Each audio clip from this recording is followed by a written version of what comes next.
কংগ্রেসের চাপিয়ে দেওয়া জরুরি অবস্থার অন্ধকার অধ্যায়ের ৫০তম বর্ষ উদযাপনের অঙ্গ হিসেবে মক পার্লামেন্ট অনুষ্ঠিত হয় আজ।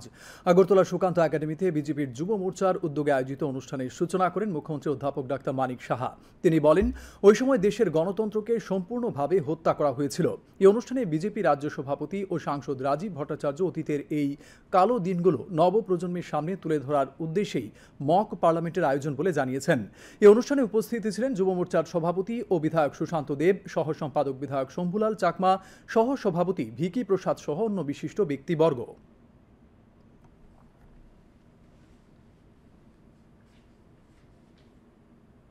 আগামী দিনের মুখ্যমন্ত্রী, আগামী দিনের প্রাইম মিনিস্টার, আগামী দিনের স্পিকার, আগামী দিনের রাজ্যসভার সদস্য, পার্লামেন্টের সদস্য, আমাদের বিধানসভার সদস্য এখানেই অবস্থান। মক পার্লামেন্ট এখানে সংসদীয় রাজনীতির যেভাবে হয়ে থাকে, এখানে যেভাবে রাখা হয়েছে, কিছুটা আইডিয়া কিন্তু হবে।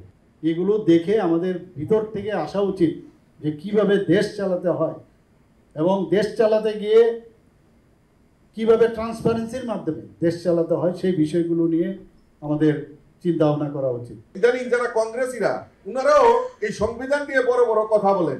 যিনি এই সংবিধান রচনা করেছেন উনাকে পর্যন্ত অপমান করেছে। অর্থাৎ যারা এই সংবিধান নিয়ে এখন বড় বড় কথা বলছেন তাদের জামা ঘষে দিতে হবে এবং তাদের ইতিহাস, তারা যে বিকৃত ইতিহাস আমাদের কাছে রেখেছে, তার জন্য তাদেরকে উপযুক্ত শাস্তিও পেতে হবে। সেই সংকল্প নিয়ে আমাদের আগামী দিন এই আমাদের সমাজকে তৈরি করতে হবে।